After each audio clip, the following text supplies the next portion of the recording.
I'm back. I have no idea what happened. So let me know that you guys are here now again. Um, I don't know, we had a little glitch or something. This is our first week in our new house, and I know I've got the router like right by me, and we have the highest speed internet we could possibly have.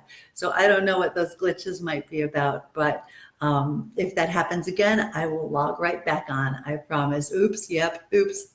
Well, it's an imperfect world, and I'm an imperfect person, and I like my flaws. So um, we'll just go with it. And we'll come back if necessary whenever that happens. And thanks for the hearts and the positivity. You guys are great. Anyway, I was just saying congratulations to Jordan and that I'm going to be assessing all of her marketing stuff. And it was something that I know she's recently started working on. When I first met her, she had like no Facebook page, no Instagram, no nothing. She wasn't really doing that. She'd had a couple like test shoot type shoots. But now she's really actively working on her social media presence and making sure that she's online. So I'm excited to have this opportunity to go back and reassess what she's done. So like I said, thanks guys. I'm so glad you're here. Everybody's like, you're back, I'm back. I wasn't going to abandon you. I'm here, I'm yours. So anyway, I wanted to congratulate Jordan. And then I also wanted to announce, I said I was going to give away a 12-month subscription to Vogue to someone. And I didn't really state what was going to make me make this choice about who should get this. And I've kind of decided that I wanted to give it to somebody who started kind of the most buzz within the group, somebody that caused other people to react to what they had to say and what they're doing, and someone that's really kind of contributing. And today, Dana Page came on and showed us some of her designs, and she mentioned that she is doing every 6 months photo shoots, and just that alone, and the fact that she's now networking within the group with these people that are here and my members, that made me say, yeah, I'm going to give her the 1-year subscription to Vogue. And hey, that makes sense, right? It's going to somebody who's a designer. She's definitely interested in fashion. That made sense to me. So I'm giving that to Dana Page. I don't even know if she knew that I was going to give that away. She got me, but congratulations. Happy birthday. It's not really your birthday, but whatever. So that's one thing. I wanted to let everyone know that my replays that I'm doing, I do these webinars and then it stays up online for a while so that people can come back and watch. And the last one got more than 400 views. I was really excited by that. And I'm hoping for the same thing with this one. And as I have it there and posted, it's not going to be posted forever. I don't want people to be procrastinating and thinking that, oh, well, I'll watch it in a month.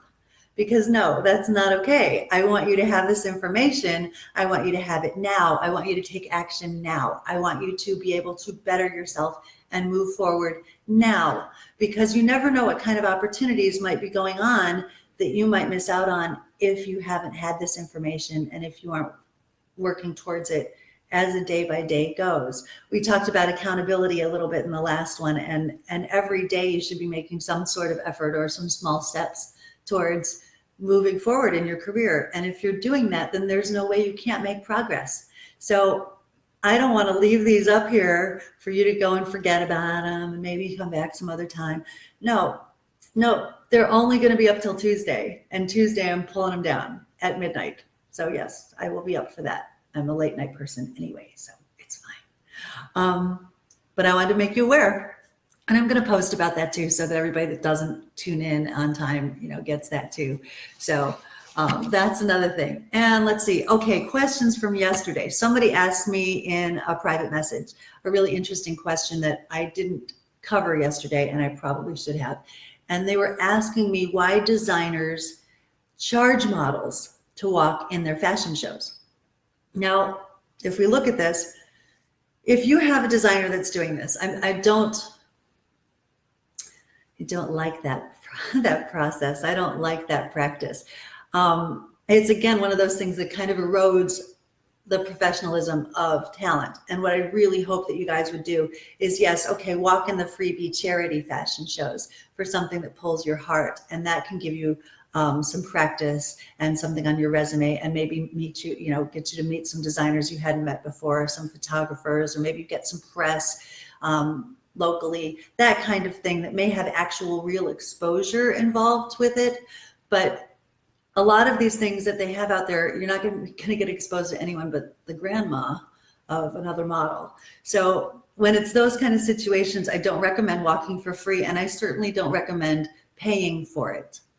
If there's a designer out there, and I understand it from the designer's point of view, that they're trying to get their line out there. They're trying to get people to see it and to buy it, or to buy the collection to show in their boutiques and eventually, move their brand forward.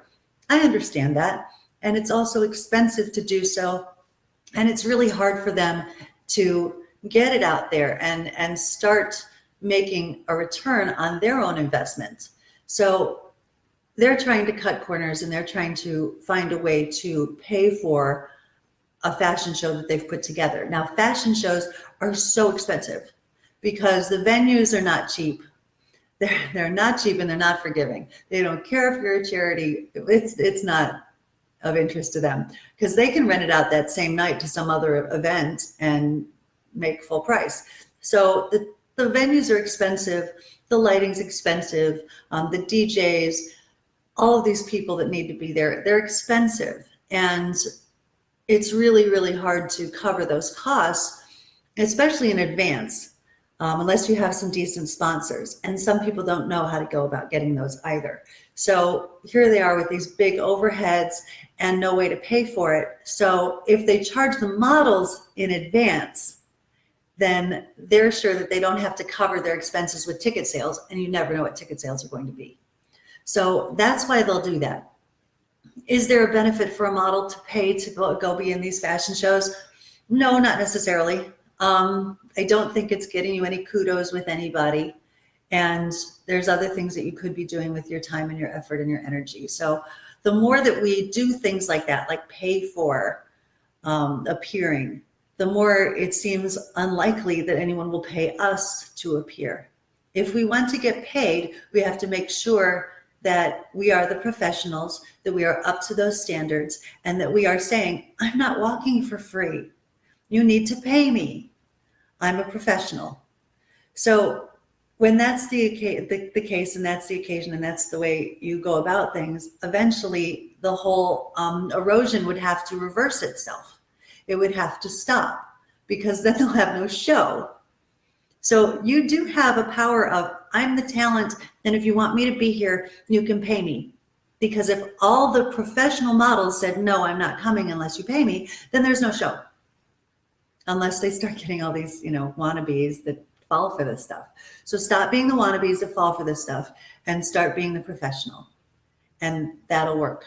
So that's kind of the whys behind that. So I did want to follow up with that. Someone else asked me about how to find a good photographer, and we're going to kind of cover that later on within this particular episode. So I'll get to that down the line. Just hang in there and stay with me. So back to topic. We're going to talk about how to find your appropriate market. And again, I know I'm going to say some things that people don't like, and I'm going to say things that may seem like they're heavy hitting, but I'm not the one that made the rules.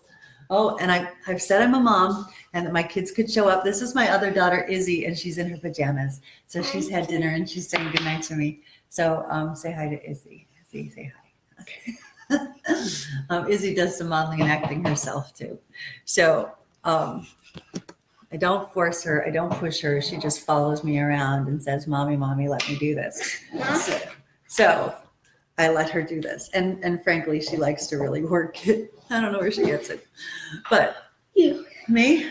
Did I do that? I didn't do that. Did I do that? And I'm glad that yesterday when my other daughter came in and asked me for my phone in the middle of it, and this one's taking my charger cord. Love you. Love you too. So moms went, my daughter does that too. And I like the fact that you see me as the mom. I like the fact that I'm human to you, and I want to be human to you. I have this other life.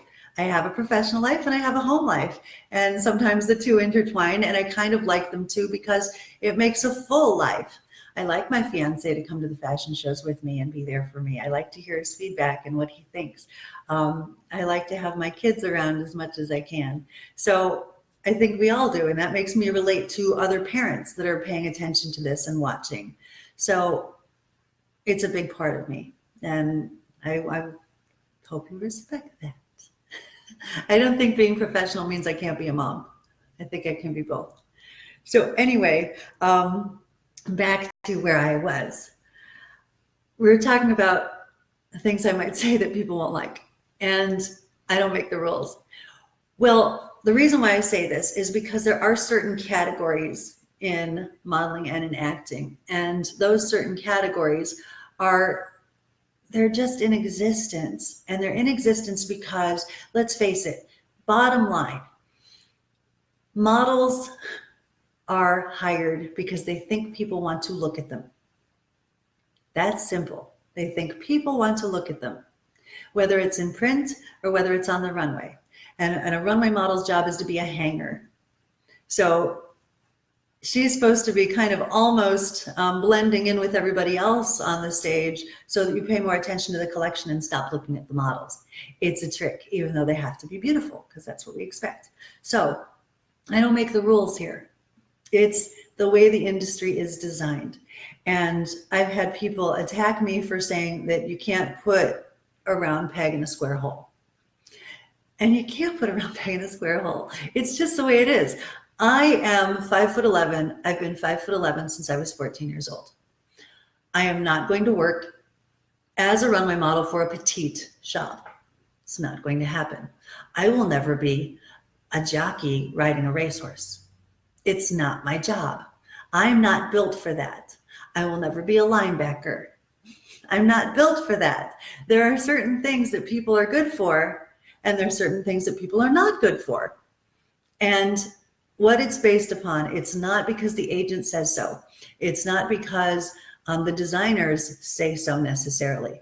It's because they watch the trends in advertising, and they watch the trends in ratings, and they're looking for what people pay attention to most. It's society as a whole that seems to want to watch these specific types of people. Now, that doesn't mean that there isn't a calling or a need or a necessity for all types of people. There are, and the different types of people are out there. And we can match the two things with opportunities.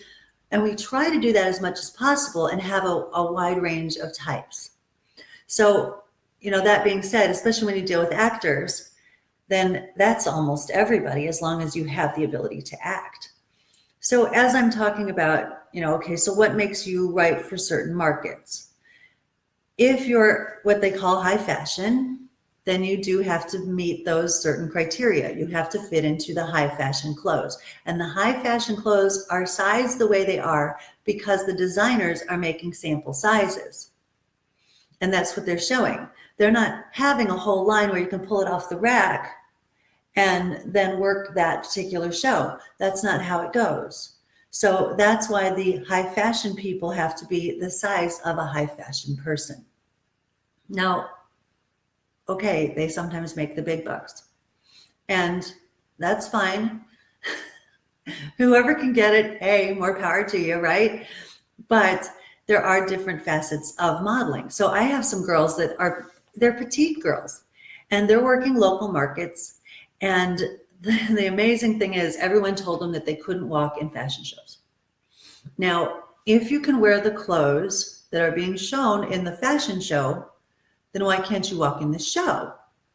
If it's for a local boutique and the boutique carries things that would fit on a more petite girl, then why can't you walk in the show?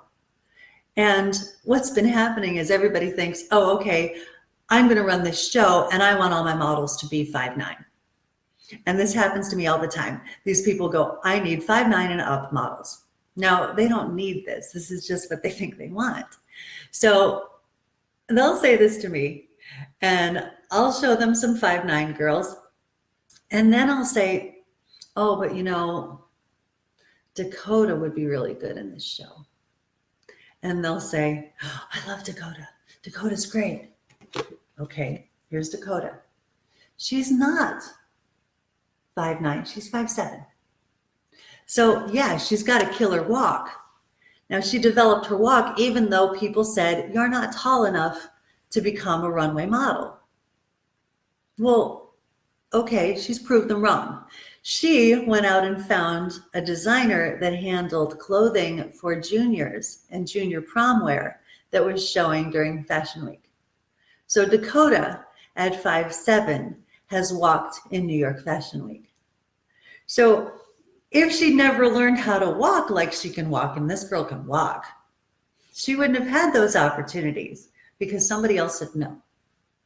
So, okay, she may be limited. There may be some places that can't hire her. Like I know a designer that only makes dresses that fit and gowns that fit women that I swear are 6 foot.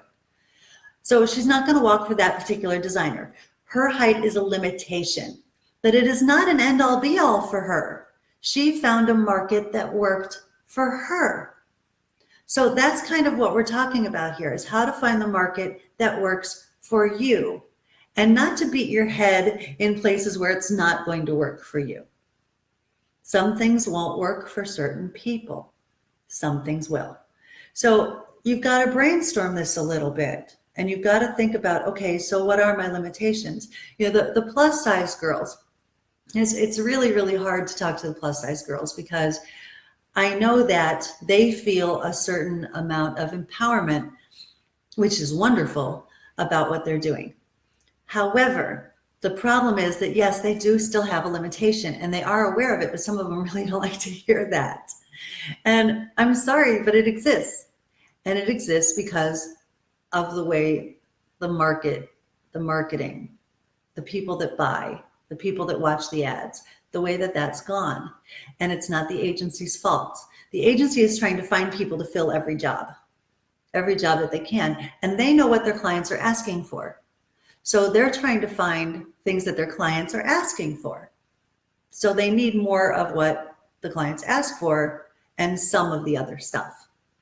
So if you feel like they're limiting how many people of a certain type are going to be involved and be in their agency, they have to, because they can only handle so many people realistically. So, okay, if you're a plus size model, you know you're going to work in the plus size market, and the plus size market is there. There is a lot of print ads and catalogs and things like that that are now showing the plus size women, and that's great. But if you look at them too, they are very well proportioned and they are they're almost a fit plus size.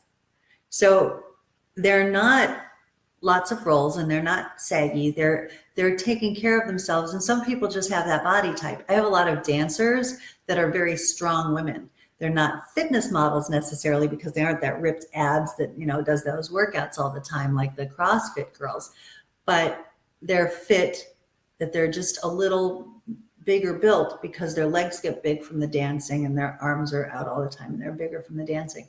And they're usually a size 10. And I know that doesn't sound like a plus, but that's the plus in this market, which is crazy. I know. I mean, it makes me a plus. I'm a plus. Well, how did that happen? I don't know. My metabolism slowed down. It didn't used to be, but that's the way it is. So, okay.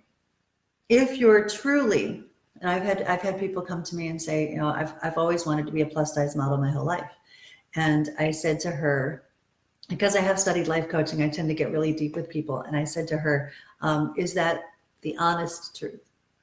Do you really want to be a plus size model or do you want to be a model? Because when you're allowing yourself to be in a limitation that you might have control over, you're limiting yourself based on probably a fear.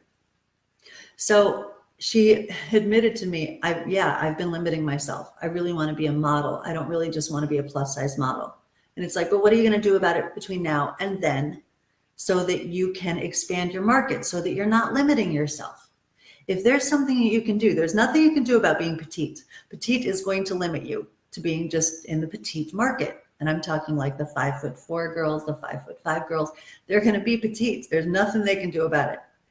But if there's things that you can control that are going to help your marketability, then why don't you try to gear your actions towards being more marketable? It only makes sense. Otherwise, you have to be realistic about your expectations because you're not going to have as much possibilities as others. And People like mainstream, especially, if you look at acting, and yes, there are all different types out there, but if you want to be the leading lady, it's really harder to do it when you're not being Nicole Kidman, when you're not being Charlize Theron, when you're not being, someone else like that, or Jennifer Aniston. They work at being fit to be appealing. Now, I don't believe in being necessarily like the entire stick figure, real thin, I'm gagging myself in the bathroom girl. That's not healthy. I don't advocate for that at all. And you should be healthy with who you are, and then look at who you really are, what you're marketable for, and set your expectations realistically. If you're going to be a petite model and you want to walk the runway, then you better have a really good walk. If you want to be in acting and you're not necessarily leading man, leading lady material, you better start being really, really good at it so that you can up your possibilities of getting to that stage. Adam Sandler was talking about how his mom once told him he needed a nose job, and he didn't do it. Sometimes he thought she was probably right, but he didn't do it. But if you watch some of his body of work, he made himself really, really good at what he was doing so that he could overcome some of his shortcomings. Now, tattoos are another thing. I'm going to get interrupted again. Watch this. Here comes my daughter. What do you need now? Quickly, please. I'm talking. Okay, she froze up, so I'll keep talking. Really? What? I'm online live. Okay, you're wasting time unless you tell me what you want. No, thank you. Okay, another question for my phone. What is this? No, you can't have my phone. You can't have my phone. Nobody has my phone. Okay, anyway, back to what I'm talking about. Back at you. Okay, so limitations. If you really want to model, if you really want to be more marketable, limit the amount of tattoos you have. I know it seems like that's not such a big deal anymore, and it is getting more widespread that there are tattoos, but here's the problem. Some people are not going to like that at all, especially when the photographers and the people that have to do the editing have to work around it. It's a lot of work. And if somebody else looks just like you, then that's going to be a problem. So they're not going to necessarily want to hire you if they have somebody else to choose from that would be just as good, because your tattoos might limit you. Now, if you have some, I'm just saying, set your goals. If you want to work in the local market or only work in the places where people like tattoos, more power to you. Okay, that's what you're going to choose to do. But be realistic about your expectations, because it's really, really hard to become a mainstream high-end model with tattoos. The more you get, the harder it gets. So be aware of that. Pay attention to that. Okay, so different types of models. There's commercial print, which is a great market. It's actually 80% of the industry is commercial print. So that means real people. That means attractive real people, ones that have taken care of themselves, and they're able to, show this Slurpee, or they're gonna give you a nice view of their kitchen, or they're out, they look like they're shopping, or they look like they're having something in a restaurant. Those are commercial print people, and that's a really big part of the industry.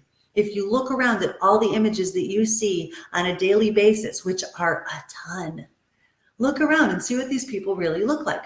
They look like everyday people, but they're attractive, happy, fit, healthy, everyday people. And they're not necessarily high-end height. So why even worry about it? There's this great market for a lot of people that's called commercial print. So market yourself in a commercial print fashion and go for those jobs.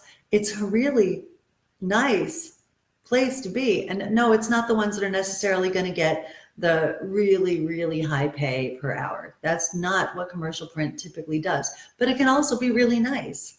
I mean, okay, let's talk about recently. I recently paid 2 hand models $500 each for their hands. Just your hands. Now that's specialty modeling. But A commercial print can pay just as much as that, if not more. So what's the problem? $500 a day is nice pay, don't you think? I think so. So gearing yourself towards the commercial print market is a nice way to go about it. And it's also available in most regions. And we'll get to that here shortly. So anyway, that's another thing. Lifestyle. People think, oh, I might be too old to get into the modeling business. But lifestyle is a big market. Especially, I'm licensed in Florida, and Florida has a lot of people that need to look like they could be at that resort, or they could afford to live at this high-end condo complex or this high-end community. It's a lot of real estate advertising that pays for talent. The restaurants, the shopping, all of that stuff that comes with being part of a resort area, that is a great market for a lifestyle talent. So, okay, you feel like I'm in my 30s, I'm in my 40s, I'm in my 50s, I'm in my 60s. Hey, go ahead, give it a try, but market yourself as a lifestyle talent. So, okay, those are big markets. Those are great things. It kind of leaves everything open for everybody. Now we've got, theatrical people that, theatrical in this business means the acting and modeling, or not the acting and modeling, sorry, the television and the film and the people that are doing anything on camera. And I know you think theater, but theater is another story. Theatrical boards are the people that do the TV and the film. So if you're looking for a theatrical representation, then there's all kinds of different types of people. There's all kinds. And you don't have to worry about whether you're getting typecasted or whether you're getting, pigeonholed into one particular area. That's okay. There's a lot of people that are out there and they're getting all the same kind of roles over and over again, and that's fine. They can make a nice living doing that. So, look at most of the cast of The Sopranos pretty much played similar characters up until they got those big roles and everyone knew them as the cast of The Sopranos. So that's okay. If that's who you are, you need to work it. I told somebody one time, you don't have to have it to work it. Love who you are, embrace who you are, be honest about who you are, and go for those things that are suited to you. And that way you won't be beating your head against the wrong wall. Now, like I said, this isn't a popular thing to say to some people, but it's not really opinion. It's based on the market and the way the market works. And yes, some people have been managing to break through and do some groundbreaking things, but it hasn't yet completely opened up every aspect of the industry to everybody. But that doesn't mean you can't work. It doesn't mean you can't have a really thriving career. It doesn't mean that you can't be successful. You just have to know, this is who I am. And if there's things that you don't like about yourself and that you feel like you could change and that you could better to get more roles, then by all means, you should do that if that's what you want. Because there's nothing that you can't do if you take the limitations off yourself. If you say, you know what, I'm going to make myself better. And if you do that and become the best person you could possibly be, the best actor you could possibly be, the best character you could possibly be, then that'll open the world to you. That'll also build your confidence. Love who you are. I'd say we're all snowflakes. We're all beautiful the way we are, the way we were made, and we're all different and unique. But find your place. Where should that be? What should you be looking for? Okay, so when I talk about that, I'm checking my notes because I got to make sure I follow myself along. I told you guys I go off on tangents. So things that you can think about. Corporate video, there's a lot of that going on. Being that everybody's websites now kind of demand that there's some video on there. People are looking all the time at video. So if you're real strong at being on camera and you could be somebody that looks like they work at a corporation and they need training videos or they need things that look like, there's people within their business and they put it on their websites, that pays and it pays well. So that's also something that happens in every city all over the country. And it's not limiting, it's really broad. So corporate video is a big deal. So we talked about print work, we talked about parts modeling, character actors. There is a great thing, if you want to see something fun, there is an agency called Ugly Models. And Ugly Models is in the UK and they have a whole bunch of character models and character actors. And it's so fun. And if you look at their website, you look at these people and go, well, some of them are not ugly. They're not ugly. And sure, some of them aren't, but some of them are like, that's a weird looking person. And some people know they're weird looking people. But when you look at them, you will recognize a lot of them from stuff. It's like, wow, they got some work. They were this, interesting character in this commercial, or they were this neat character in this sitcom, or they are fun people. So take a look at it sometime. Uglymodels.uk, I believe is what it is. But I'm sure if you just search Ugly Models UK in Google, it'll come up. But it's really neat to see what a terrific array of people are out there working. And if you feel like they might represent you, then hey, go for it. They book their people, and their people do really well. So you might have to go to London, but that's another thing to talk about. If that's what you want to do, then go. By all means, if you have money to go, so that you know that you're safe and you're not going to end up starving and eating out of garbage. I'm not going to advocate for that, but we'll talk about that some more too.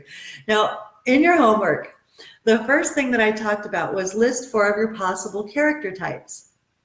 And this is where I want to talk about you getting really real about who you are and what kind of person you can portray, and things that you can look towards doing. And I listed some things and talked about some types of people that get booked for things. Where do you see yourself in the market? Where do you see yourself in different ads, or when you watch TV and you go, oh, I could have had that part, or I could have had that role. Who are you realistically?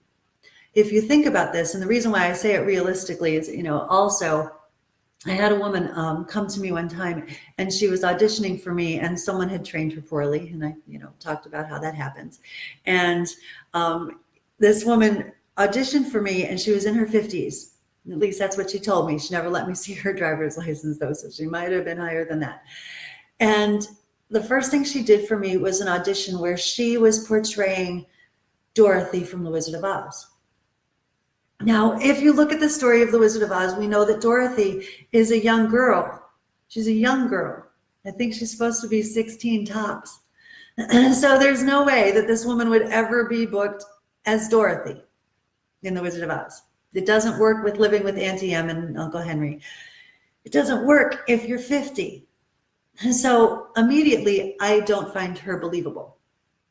So it's hard to say that you're going to be booked for something that you're not believable in. It just doesn't work. So, okay, that didn't work for her. Then the next thing that she did for me is she sang from The Sound of Music as Maria, who is also in her early 20s. So that doesn't work. So when I helped her and revamped her, she did something for Misery, which was great. It was great for her to take on the Kathy Bates role and do something like that. It was wonderful.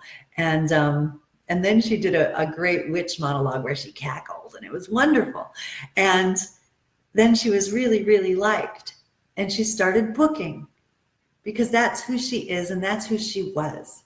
If you start going, okay, I love myself, this is me. And that's what I had to tell her. I'm like, we love you for who you are. You don't have to be this young thing that you have in your head that you have to be. That's not the case.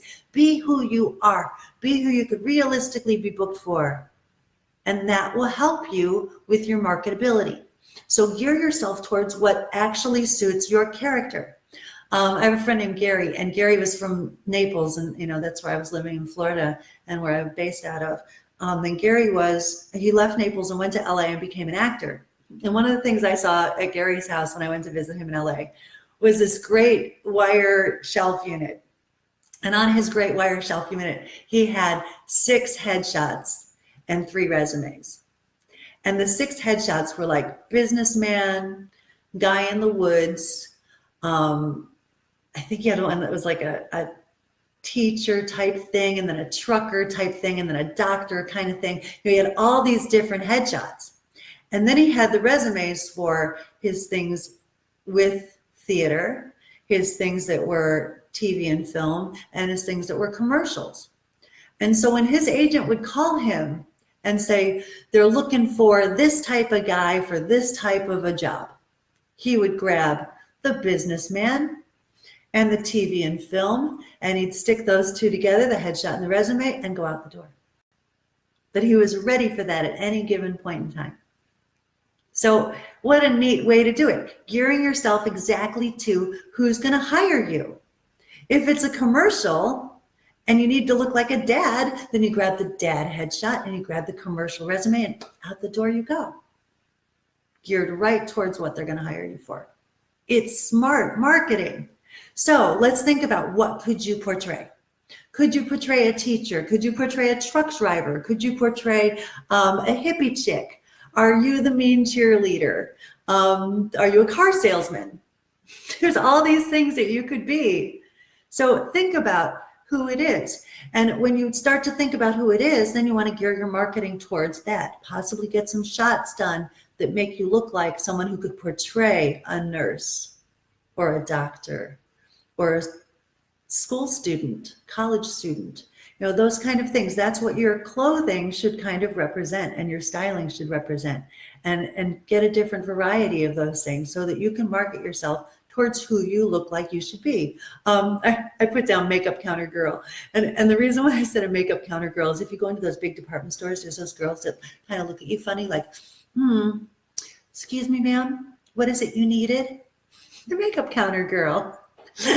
They're out there. Look around. I had somebody once give me a little bit of grief because I said stereotypes are written into these parts because stereotypes are real. I went into a Denny's one time because it was near an airport, and I went into a Denny's one time, and this woman greeted us like 2 words, and she had her hair up on her head, and she had these long earrings with these plastic balls hanging right here, and she went, "Hi, y'all."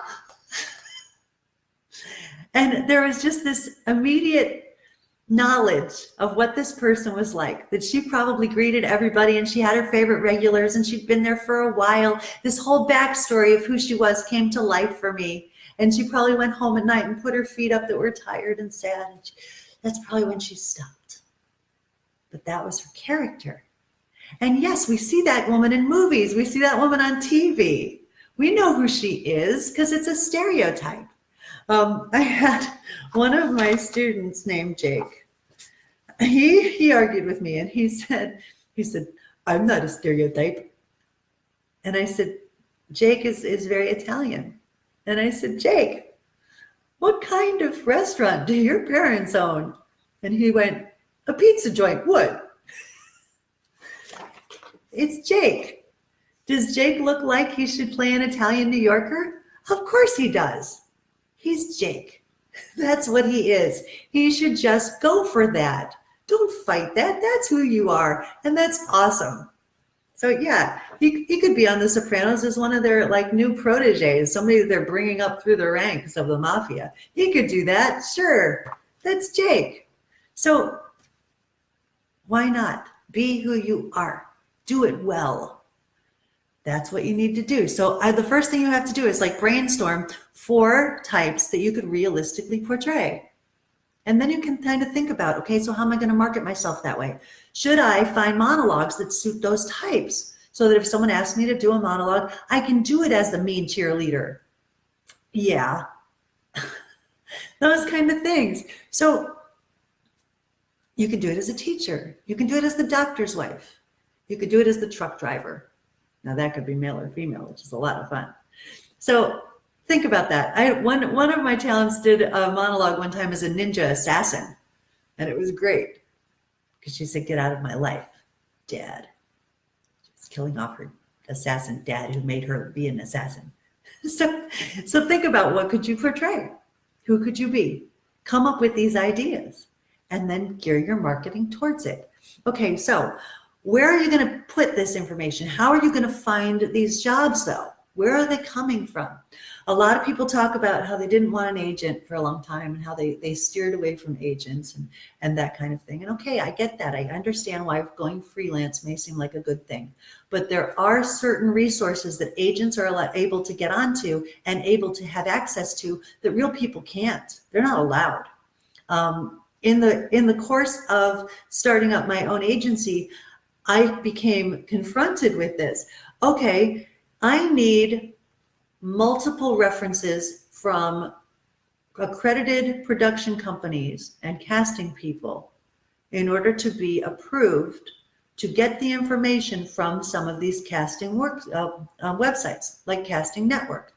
Okay, so if I want to be on Casting Network, I have to go and say that I had this background. Now, that sounds like a catch-22, doesn't it?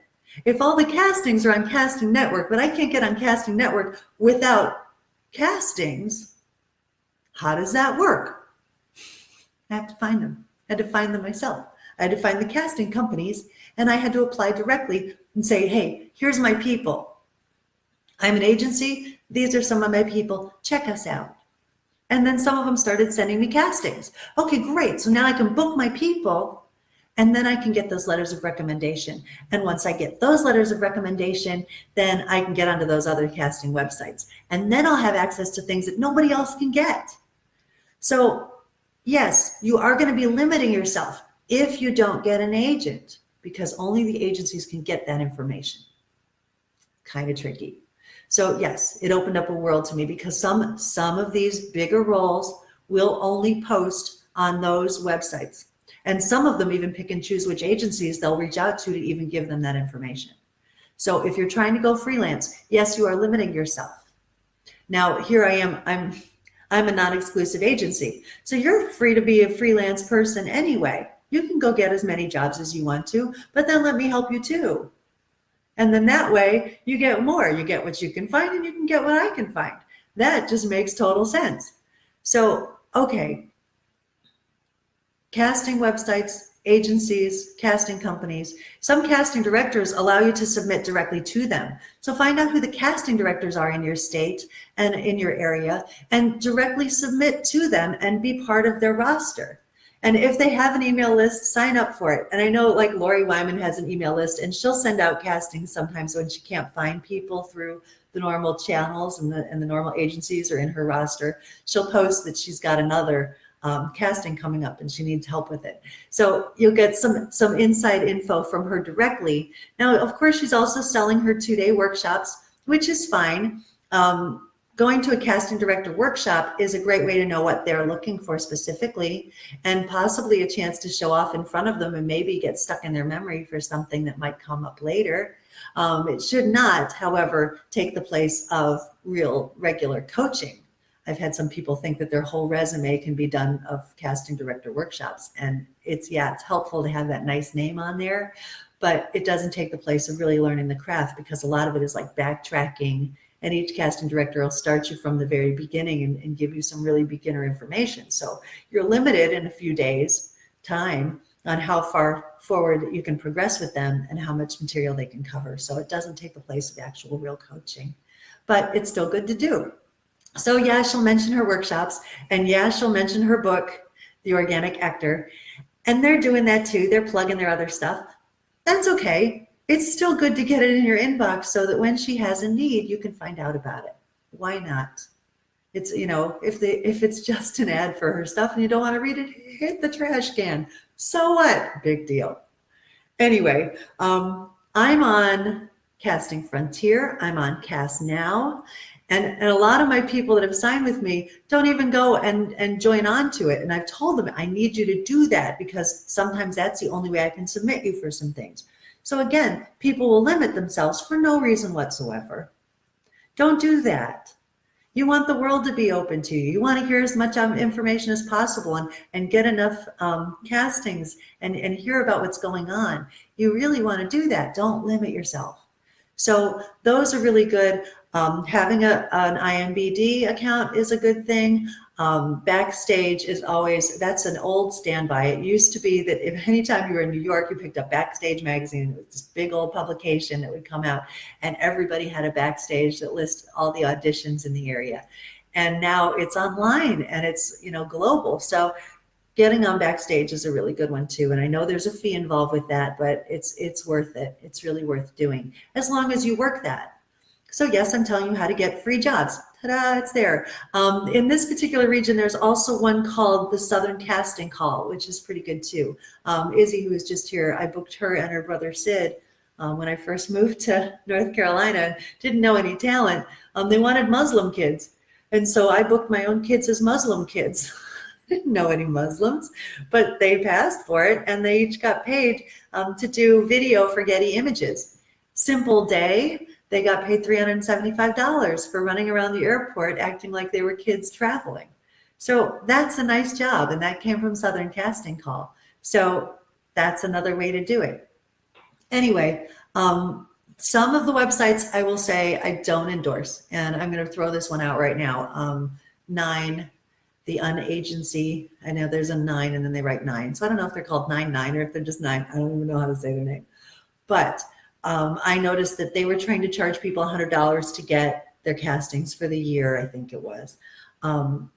But as an agent, I've noticed that they post their castings like late. Like the castings can be closed and they'll post it. And then I noticed that they were trying to get people to sign up for their website by saying that The Hobbit was one that I saw, that The Hobbit is casting now. Well, at that point in time, The Hobbit was casting, but they were casting for dwarves and giants as extras in New Zealand. So if you happen to be in New Zealand and be 7 foot tall or taller, then this would apply to you. But they were going to charge people $100 and lure them in to get that particular casting information. Not cool. Not cool at all. And I've had them send me like recommendations of talent after my castings were closed. So they kind of troll around and find castings on other websites and then post it to theirs, but they're late in doing so. So I don't recommend that one. And then they don't screen anything. All the talent that's on there, we have no idea what the quality is, and there's so much of it that agents don't look for it. We don't want to weed through all that. It's too much. We already have talent coming to us submitting on a regular basis that it's hard for us to get back to all of them. And we don't have time to just be like, oh, I'm going to look for some talent and go through all these people. And some of them aren't really talent and have no business being there until they're ready to be there. So their quality control is nothing. Yeah. Don't do that one. So I said it. There we go again. Me saying things that piss people off. Anyway, okay. So websites are a good thing. If you're feeling like your particular local region doesn't have much stuff going on, the people that are making that corporate video stuff, a lot of it's coming through an ad agency. So if you want to look around you and think about where it is you're willing to travel and where it is that you're willing to work and where it is you can realistically go, and see how many advertising agencies they have in that area. That's going to tell you how much work there is, because those are the people that are hiring for the print stuff. Those people are hiring for the video. They're making ad campaigns for people, and they need talent, and they will pay for the professional talent. Now, often they are branching out to the agencies in that area, and they won't hire you if you like knock on their door or send them, something in an email blindly. They won't believe that you're necessarily qualified. So they won't hire you if you blindly go out to them. But if there are a whole bunch of ad agencies in a particular market and you can go to it and spend some time there, then you know that those agencies have some places that are booking. So find what agencies are located in that city. See how that makes sense? Now, I have one talent, and some people are like, well, I live near this city and that's an hour away from me. And they don't think, okay, 3 hours. What if it's a 3 hour away from you place? Will you go there? One model got on an Amtrak train for $30 and took it from Charlotte to Raleigh to see me for a shoot. She got on the train at I think 7, ended up in Raleigh by 10, got to the shoot by noon, was done by 5, back on the train and home at night. It cost her $60, but she was making more than $60 to do that. So, okay, it was worth it for her. Think about what's worth it for you and look around at what resources you have for transportation. Everybody's got Uber now pretty much. So, okay, you don't have a car, get in an Uber and get to some public transportation and plan your days and your time ahead of it. And then if you have to stay in an Airbnb, those are cheap too, and those are great. I've had great experiences at Airbnb. Go and do something that's within your budget that might pay you. Now, most agencies have 90 days to pay. So make sure that it's not something that's going to break you in the meantime. But if you can invest a little to get there and stay there and do the job, and self-report is what they call that. If you can self-report, then think about where can you go? Allegiant Air is super cheap. Look at these things. Look at Spirit. I know at one time I told Darren to fly Allegiant. That's my photographer brother. I told him to fly Allegiant, and he said, "What am I riding, a goat? Why is it $47?" And yeah, when goats fly. So anyway, look into the resources. Look at what's possible, and don't make excuses for what you can and can't do. Make it happen for yourself and be realistic about where you can go and where you can be. And then, all right, so you've built up a resume. If you went to LA and you're not going to be such an itty bitty fish in a great big pond of sharks, and you can be a little bigger fish in a great big pond of sharks, and you have some time and you've set aside some funds that you can stay for a little while during pilot season, then go do that. If that's something realistically that you can do, so that you can find a way to make it work for you. If that's your big goal. If you have big goals and you really want to follow them, there's no excuses. There's no excuses. People find work in every city all across the world. People find places to live all across the world.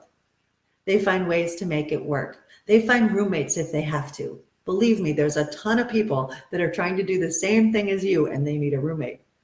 So you find a way if that's what you want to do. And if that's not going to hold you back. If it's not what you want to do and you love your life and you love the job that you have and your real job, and you're happy where you are and you want to just do local stuff, then by all means do that. Find it and do that and say, this is the choice I've made. I'm happy with it. I'm working. I'm supplementing my life. Or eventually, sometimes those things that are on the side can build up enough momentum and take over. And then you get a chance to really follow what's your dreams. But consider that. What do you want to do? Where do you want to be? Okay, so that's the other question. The resources for bookings. I mentioned agencies and casting companies. And by that, I mean casting directors. I talked about websites. For models, sometimes the designers themselves will be hiring. So if you have somebody that's an emerging designer, and they're not going through an agency to hire, sometimes they're looking for models just to do, a little bit here and there, and they're willing to pay. So look into some of your designers and see who's in their marketing now. That'll give you a clue as to what kind of types of people they like in their clothing. And if that suits you and that's who you are, then reach out and say, I really like your line. I'd love to model for you. I know some people did that within this very group, and I was really excited to see that, and I hope it turns into something. That would be wonderful. But sometimes the designers are hiring, and sometimes they'll give you a discount, and sometimes they'll give you trade, and those things happen too. But it's some sort of payment, and you've got to say, okay, is that worth me doing? Is that something that I would want? I know that I did a charity fashion show and a boutique gave me $200 in credit for clothing at their boutique. And I went there and I shopped and I bought a dress to wear on a date with my now fiance. So sometimes doing these things can change your life. Don't turn your nose up at some things. Be open. Consider whether or not it's something you want to do. Okay, so designers are sometimes hiring. Ad agencies and video producers, I mentioned that too. So that's the 4 sources of real bookings that I wanted to list. Now, how to get those? I know the other thing I wanted to talk about was locations. Brainstorm the different locations, the different markets. And you can, start with what's realistic for you, and then think about what's your utopian and work your way up. But that's how goals are made. So, okay, once you know all this stuff, once you have all this stuff in your head, this is your plan, this is what you're going to do. Somebody said perfectly said. I don't know what I said perfectly, but great. I said something perfectly. Yay, me. Anyway, what you want to do is you want to make sure that you get your marketing materials and you have them top notch. Because the more they think that you're already booking and working and a professional in the business, the more they're going to be willing to hire you. Fake it till you make it, guys. And one way to do that, somebody talked to me about TFP shoots and how that's beneficial. And yes, for practice, it's beneficial. And if you're not expecting to get your marketing materials together out of those TFP shoots, because it would take you a really long time usually, if that's not what you're looking to do with it, and it's for practice and for fun and for networking and that kind of stuff, great, fine. But when it comes time For you to get your real marketing materials together, it's best to go to somebody who does talent marketing. Pay your photographer, invest in yourself. Don't overpay your photographer if it's like some stupid thing. Don't pay $2,000 for a portfolio. Photographers try to sell that. You don't need it. That's not necessary. So, if you're getting 5 good shots out of a shoot with a photographer and you're paying around $300, $400, $500, that's reasonable. And you should make that back with 1 booking. That's easy to recoup. And that's what it's about, is recouping your investment. So if you've invested to look professional, then you end up with something that's a really nice marketing piece. I know my lighting in here isn't necessarily great for you to see these very well, but these are great marketing pieces. So comp cards, I still believe in passing these out when you're at a fashion show, when you're at a photo shoot, when somebody says, oh, I want to see you more. If you give them your Instagram, they're going to look at it that day and then forget you. Well, wait, there we go. But these make people look like it's not necessarily their first go round. This particular shoot, it's really only 2 looks. She had a budget concern. So, but this photographer was creative enough to make this look and this look were the same outfit, but one's in black and white and one's in color and one's the back of the dress that you didn't see before and her hair's up and it doesn't necessarily look like the same shoot on the same day. That's what helps you look like you've been working longer than you have. I love Max. Max is great. So if you see that, there is some changes in his styling so that it looks like this was all the same day. This is Kelsey on the same day. Now, this and this and this are all the same outfit. That's all one look. She took the jacket off. Now we don't really see it and it's a different background. They put her in front of a different background, but she took the jacket off and that's the jacket and that's in black and white. So you can't tell it's all the same day. If you do that, then we're going to think that you've been working more than you've been working. So these are all comp cards that don't have any repetition in them that people can necessarily tell. Oh, somebody said she's beautiful. I've got some beautiful people, don't I? Truly beautiful people. So, okay, that's good talent marketing. Here's headshots. Headshots are 8x10s. Resume goes on the back.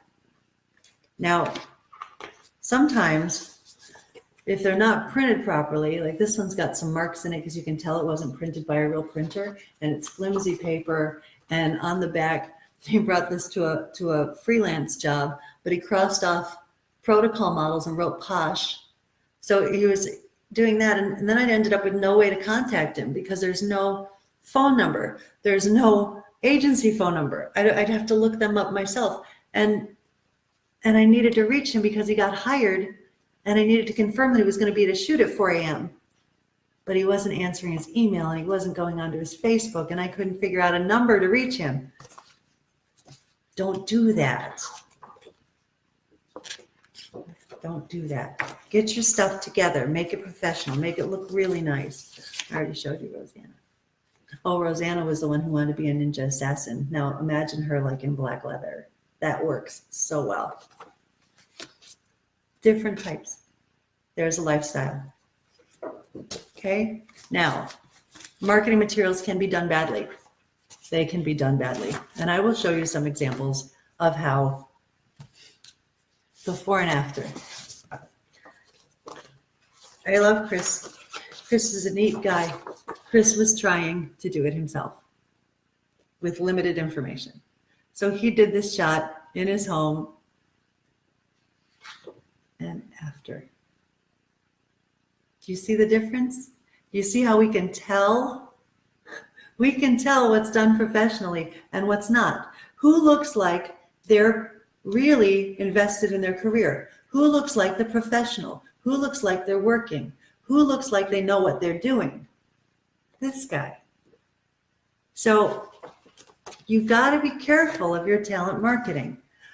These I've been carrying around for a long time because this is the worst comp card I ever saw. Bless her heart. I liked her a lot. Charlene sat across from me. She was wonderful. I know I'm going to go over an hour, guys. Sorry about that, but it's probably because I logged off and logged on again. But Charlene, she sat across from me and told me that her cards were being printed, and then she mailed this to me, and I didn't see these shots.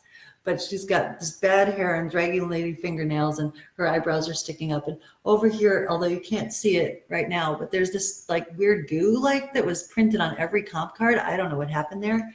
I don't know her last name. I don't know her sizes. I don't know how to reach her. This is not good.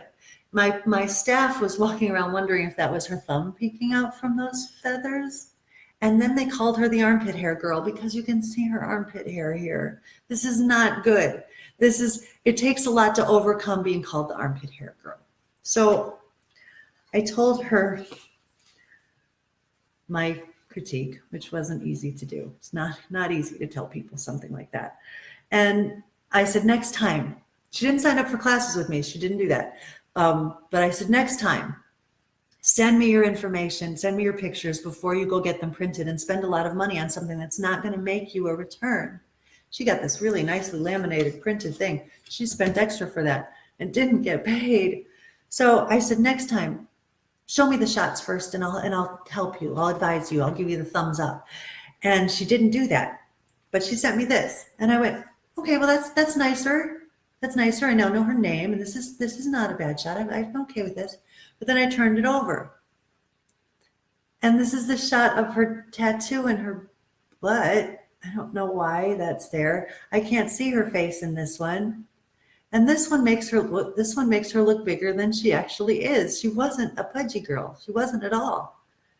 So at this point, since she had this printed up and didn't take my advice and didn't take me up on, hey, I'll give you my opinion for nothing, I didn't call her. I didn't tell her what I thought. I couldn't do it because if you don't want my advice, I'm not going to give it to you again. That's just, sorry. But you're all here, so I guess you want my advice. Now, that's the worst comp card I ever saw. So I'm going to show you the second runner-up. That is a crotch shot with a busy print shirt and lots of jewelry and no real styling or makeup artistry and lighting from behind her. And this is a weird graphic. Okay, so on the back, we've got consistent repetition. So the same outfit, that's 3 times I saw the same outfit. The same bathing suit, that's 2 times I saw that. This one and this one, that's 2 times I saw that. Plus they're busy prints. Busy prints distract from looking at the talent. The first thing I see when I look at this card is, boom, her butt here is a busy print. And guess what I bet's underneath the coat? I would bet it's the bathing suit. So if the bathing suit's underneath the coat, she's got 3 looks on here. I know she's had 1 shoot. She's very new. She doesn't look like a professional yet. She looks like a developmental talent. Not going to hire her. So I explained this to her, and she came out with another card with a piece of hair that goes up her nose. I don't know why that's there, but that's what she chose. And then she did this really big spread with lots and lots of pictures on it, where she has no change in expression whatsoever. I don't even know if she's got good teeth. She didn't really change her hair. I'm not really seeing a lot of posing techniques here. She's kind of standing around, sitting around, whatever. She changed her hair once for this. This is so weird to do this. Whoop, whoop, whoop, whoop. This one, she put this ponytail on the top of her head, and that was her idea of styling. So 2 bad comp cards. No, you're not going to make money that way. You can't make money that way. You have to have good marketing materials. So that's important. Other things that I look for in a good photographer: selective focus, which I know I mentioned before. The eyes are in focus and very clear, but by the time you get to here, it starts to blur out. And that means that your attention is going to be drawn to her face. That's just an optical thing. That's a marketing technique. So we end up looking at their face. So that's a trick that good photographers use. Look for that and see if you're using the right person. Now, okay, we've covered what types of people you could portray, where you should be going with that, and then brainstorming your area. and then how to do it. What kind of marketing materials to show them. You want to eventually build up to having your own website. You want to eventually, build up to having a reel if you're an actor. And you can film one yourself. Go get against a wall and do a comedy monologue, a drama monologue, and a commercial, and you've got a reel that we can see your acting ability without having to look at like extra people that are in the scene with you or blocking you or having most of the lines. We'd rather see you just being you and nobody else. That's easier. So put these things together, get these things together and ready, and then put them to the appropriate hands. So once you get your marketing materials to the appropriate hands, you might get an audition. You might get called. Tomorrow, we're going to talk about how to nail that audition, how to do excellent, how to be so good they can't ignore you, how to put real emotion, because we're getting real, how to put real emotion into your performance and into what you're doing and be really excellent. I don't applaud mediocrity. I'm not good at that. I'm not going, ooh, good job. I don't believe that fine is fine. Fine's not fine. You don't want to be fine. You want to be awesome. You want to be excellent. You want to be incredible. So with that in mind, I want you back here tomorrow. Again, somebody who posts, I want somebody to post in the unit their completed homework from tonight. If you do that, the first person that does that, I'm going to give them my monologue book. So do that and I will send it over and PM you and get your email address and send that over to you right away. I hope you enjoyed this second unit of Get Real. I hope that you came away with some new information and some new ideas and some brainstorming and some thoughts and lots of forward momentum, because that's what this is about. This is about helping you to move forward in your career, because I feel like that's my calling and that's what I'm here to do. And whether it's me doing it for you as your agent, or whether it's you going out and finding your own things. That one woman I talked about that started off doing Maria and all that, she ended up going to Ireland on vacation and found her way onto an Irish sitcom called The Hardy Bucks, because she knew what to do. I told her how to do it. I told her how to market herself. So now I've shared some of that with you. So tomorrow it's going to be, okay, what happens when I get there? What happens so that I can really nail it and book that job? That's what we're going to talk about tomorrow. So thank you all for joining with me and sticking around even that extra 7 minutes. Smart women never tell your what? I got to see what this says.